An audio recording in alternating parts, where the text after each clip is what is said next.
नमस्कार दोस्तों, मैं संदीप। स्वागत है आप सभी का आपके अपने ही चैनल सक्सेस टू पर। दोस्तों आज की इस वीडियो के अंतर्गत बात करेंगे जो भी हमारे बीए तृतीय वर्ष यानी कि BA third year last year के छात्र हैं जिनको राजनीति शास्त्र यानी पॉलिटिकल साइंस की परीक्षा देनी है आने वाले दिनों 2023 में, उनके लिए वीडियो मोस्ट इम्पॉर्टेंट है। क्योंकि आज की इस वीडियो में बात करेंगे हम बीए थर्ड ईयर के राजनीति शास्त्र के द्वितीय प्रश्न पत्र के बारे में।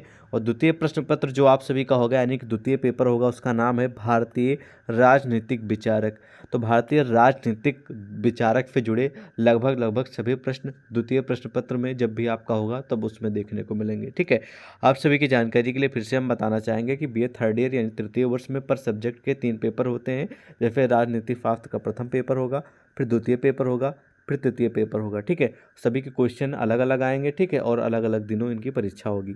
तो आज की इस वीडियो में बात करेंगे द्वितीय प्रश्न पत्र से जुड़े क्वेश्चन के बारे में और उसका आंसर भी हम आपको बताएंगे। ठीक है, तो पहला प्रश्न है कि मनु स्मृति में वर्णित राजा के प्रमुख कर्तव्य।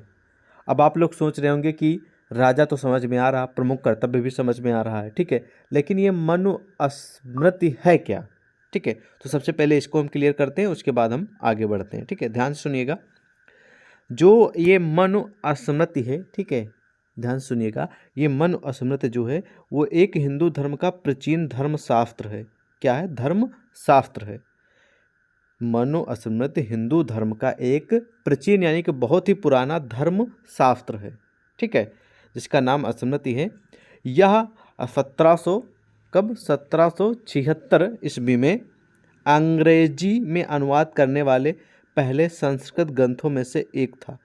ठीक है, और जिसका इस्तेमाल, ठीक है, हिंदू कानून का निर्माण करने के लिए इस्तेमाल किया गया था। ठीक है, तो इस प्रकार कुछ इसका आपको ध्यान में रखना है। मेन तो आपको ये ध्यान में रखना है कि हिंदू धर्म का एक प्राचीन धर्मशास्त्र है। ठीक है, मनुस्मृति। ठीक है, बस बाकी इसके बारे में डिटेल में आपको हम किसी अन्य वीडियो में या फिर आप इंटरनेट पे सर्च करके पढ़ लीजिएगा। ठीक है, ओके, चलिए नेक्स्ट क्वेश्चन की बात करते हैं। सॉरी, इसी में इसका मतलब कि मनुस्मृति में वर्णित राजा के प्रमुख कर्तव्य कौन कौन से होते हैं उनके बारे में जानते हैं। ठीक है, तो पहला जो कर्तव्य है वो होना चाहिए कि आंतरिक शांति स्थापित करना। ठीक है, और दूसरा जो आपको दिख रहा है इसमें है कि बाहरी आक्रमण से देश की रक्षा करना, यानी कि अगर किसी दूसरे देश से कोई भी अटैक हो रहा है अपने देश में, उससे उसकी रक्षा करना। ठीक है, और तीसरा आपको दिख रहा है कि नागरिक के पारस्परिक विवादों का निपटारा करना। जो भारत देश में, देश के अंतर्गत जो भी राज्य में या फिर डिस्ट्रिक्ट में या फिर जो भी आप मान लें, ठीक है, उसमें जो नागरिक लोग रहते हैं, जो मनुष्य रहते हैं, आदमी रहते हैं, उसमें पारस्परिक यानी आप सभी को मालूम है कि अगर मान लो पड़ोसी है तो उससे कभी कदार विवाद हो जाता है, या फिर किसी अपोनेंट पार्टी का आदमी है तो उससे विवाद हो जाता है। तो यानी कुल मिला के नागरिकों में पारस्परिक जो विवाद हो जाता है उसको निपटारा कराना, यानी कि हो सके तो विवाद ना हो पाए, अगर हो रहा तो उसका निपटारा कराया जाए। ये जिम्मेदारी प्रमुख कर्तव्य होता है राजा के प्रमुख। ठीक है, मन में स्मृत जो वर्णित राजा के प्रमुख कर्तव्य हैं ये।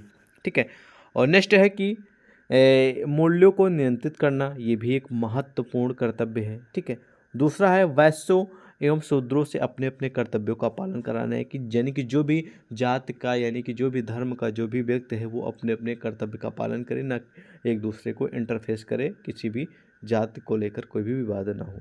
शिक्षा की व्यवस्था करना, ठीक है, एजुकेशन पे बहुत ही ध्यान देना। ठीक है, कि स्कूल ओपन हो रहे हैं कि नहीं हो रहे हैं, बच्चे पढ़ने जा रहे हैं कि नहीं जा रहे हैं, शिक्षा मिल रही है उनको पर ठीक है लगातार या फिर नहीं मिल रही, तो इन सभी का ध्यान रखना। ठीक है, ये भी कर्तव्य। और अगला है कि संतान विहीन स्त्रियों, विधवों, ठीक है, विधवाओं तथा रोगग्रस्त स्त्रियों की देखभाल करना। जो संतान विहीन है यानी कि जिनको मतलब कि संतान कोई नहीं है, ठीक है, वो स्त्रियों की, और विधवा जिसका हस्बैंड डेथ हो गया, ठीक है, और बहुत सारे जो है जिनको बीमारी की कोई भी बीमारी से ग्रस्त है, बीमारी है, तो उन सभी का देखभाल करना, ये सभी प्रमुख कर्तव्य हैं।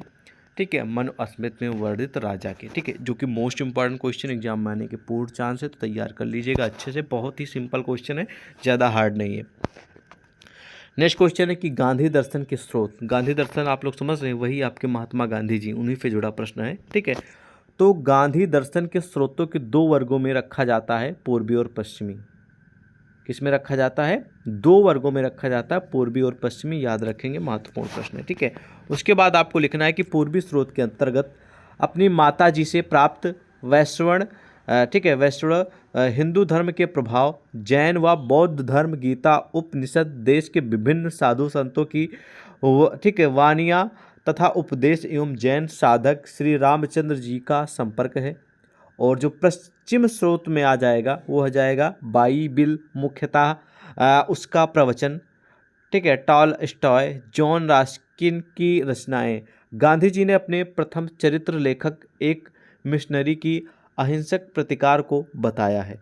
तो इस प्रकार आप लिखेंगे गांधी दर्शन के स्रोत के बारे में। हालांकि इतना इम्पॉर्टेंट नहीं है, आप पढ़ भी सकते हैं इसका उत्तर, अदरवाइज इग्नोर भी कर सकते हैं। नेक्स्ट क्वेश्चन है कि गांधी जी के अहिंसा के सिद्धांत की व्याख्या कीजिए। बहुत ही महत्वपूर्ण प्रश्न है, परीक्षा में आने के 100% चांस हैं, तो इस क्वेश्चन का उत्तर जरूर तैयार कर लेना है। उत्तर में लिखना है कि अहिंसा का शाब्दिक अर्थ जो होता है हिंसा या हत्या करना। सबसे पहले आपको जानना है, क्वेश्चन में ही आपको ढूंढ लेना है, यानी कि क्वेश्चन क्या कह रहा है, अहिंसा शब्द आ रहा है ना, तो गांधी जी के अहिंसा जो शब्द मतलब मेन इसमें जो कुल मिला के क्वेश्चन जो में बन रहा है वो मेन अहिंसा से बन रहा है, ठीक है। तो अहिंसा का शाब्दिक अर्थ आपको बताना है। तो अहिंसा का जो शाब्दिक अर्थ होता है वो हिंसा होता है, या फिर जिसको आप लोग हिंदी में बोलते हैं हत्या ना करना, सॉरी पहले हत्या मैंने बोलता गलती से निकल गया, हत्या ना करना, ठीक है। अहिंसा या हत्या न करना, ठीक है। और गांधी जी अहिंसा के पुजारी थे, ध्यान सुनिएगा, गांधी जी अहिंसा के पुजारी थे। जन्म धर्म में अहिंसा का अत्यधिक महत्व है। इंग्लैंड में स्वदेश लौटने के बाद, इंग्लैंड से स्वदेश का मतलब कि इंग्लैंड से मतलब जो भारत देश था, सॉरी मिस्टेक, जो भारत देश है इसमें से, इस देश से इंग्लैंड गए थे कौन, गांधी जी, ठीक है। उसके बाद वो अपने देश, स्वदेश का मतलब अपने ही देश यानी भारत देश, अपने देश में लौटने के बाद रामचंद्र नामक जैन विद्वान का बड़ा प्रभाव पड़ा। कितना बड़ा प्रभाव पड़ा, बहुत ही बड़ा इम्पैक्ट पड़ा। भगवान बुद्ध ने घोषणा की थी कि वैर का अंत वैर से नहीं प्रेम से होता है, ठीक है। गांधी जी ने इस परंपरा को बाइबिल के पर्वत प्रवचन से तथा टॉलस्टॉय के ग्रंथों से अहिंसा के सिद्धांत को ग्रहण किया। गांधी जी के अनुसार किसी एक को न मारना अहिंसा का एक अंग है। कुविचार, मिथ्या भाषण, द्वेष, किसी का बुरा चाहना हिंसा है, इन सब से दूर रहना है।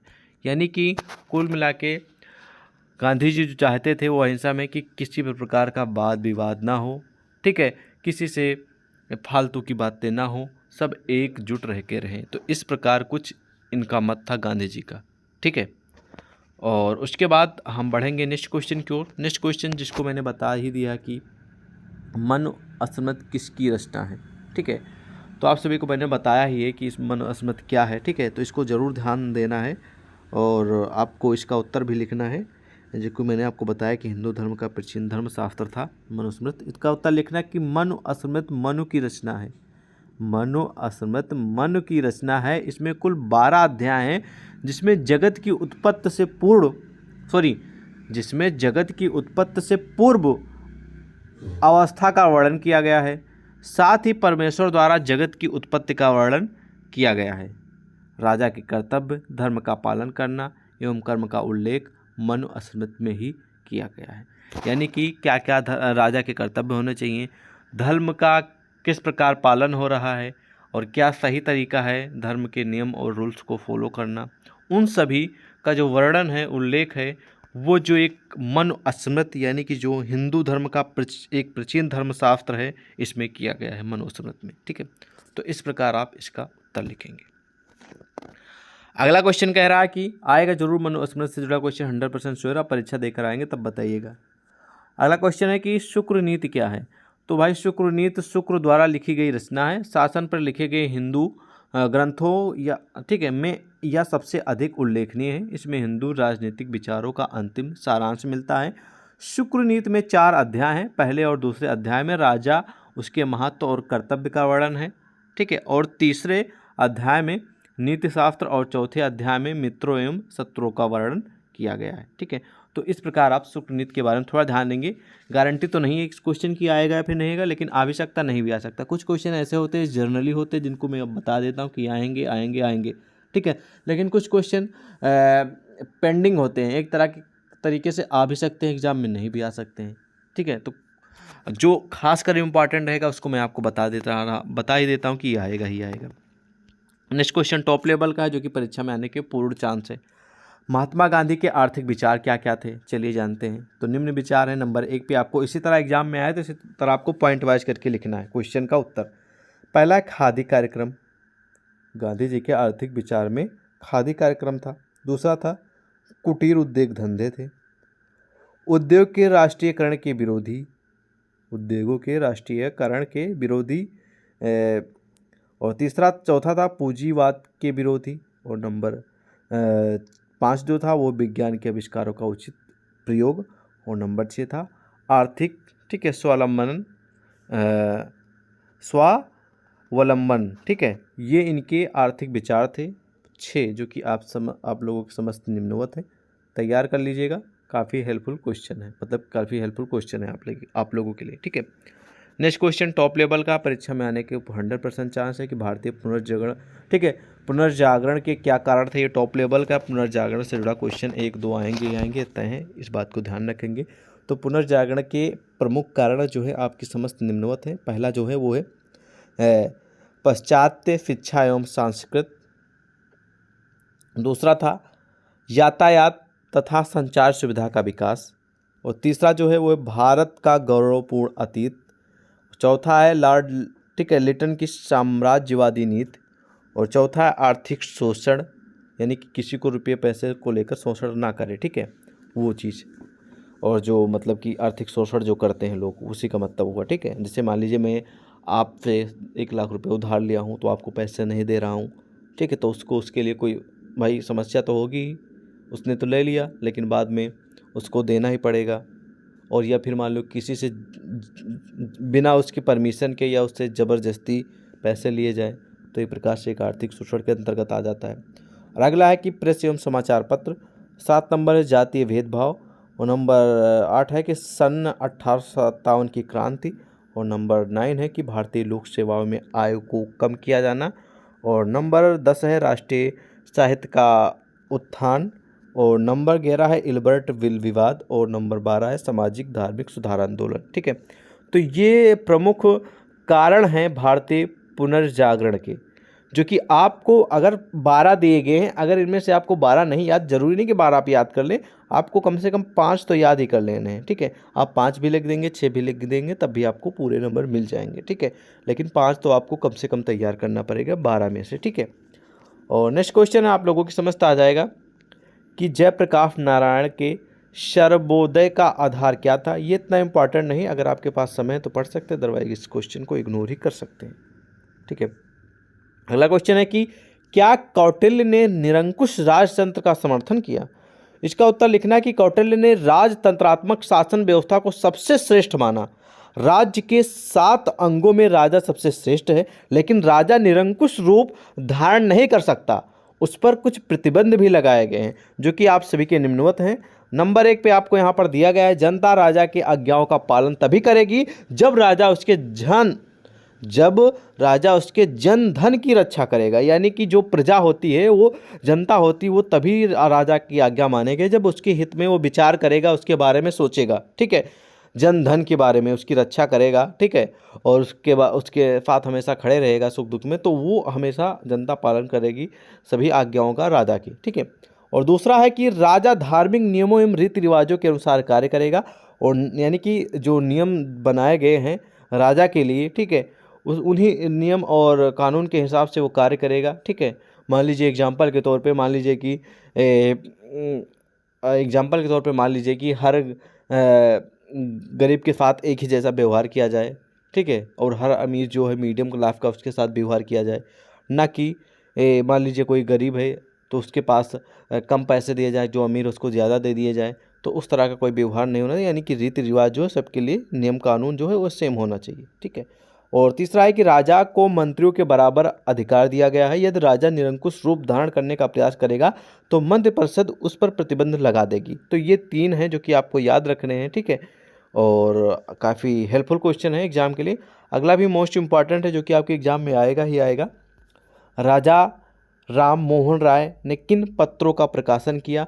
तो राजा राम मोहन राय से जुड़े भी 1-2 प्रश्न परीक्षा में आएंगे, इतने हैं।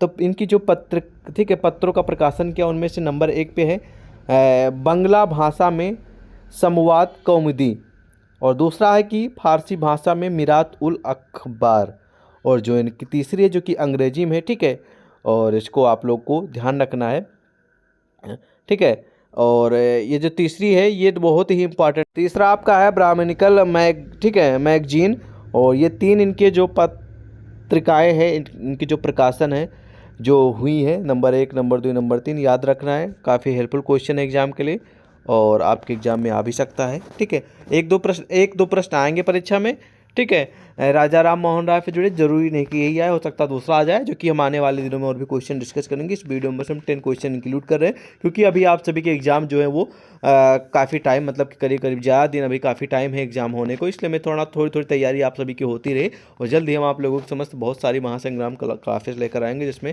पूरा का पूरा क्वेश्चन पेपर हल कराएंगे, और सभी क्वेश्चन उस वीडियो से आएंगे जो हम आपको आने वाले दिनों में बताने वाले हैं। काफ़ी 1-2 क्वेश्चन तो इसमें से आएंगे आपकी परीक्षा में, गारंटी नहीं कि सारे आएंगे, लेकिन 1-2 प्रश्न तो आएंगे, ठीक है। आप इसे तैयारी करते रहे, हम भी आपकी तैयारी कराते रहेंगे। मिलते हैं एक और नई वीडियो में, तब तक के लिए जय हिंद।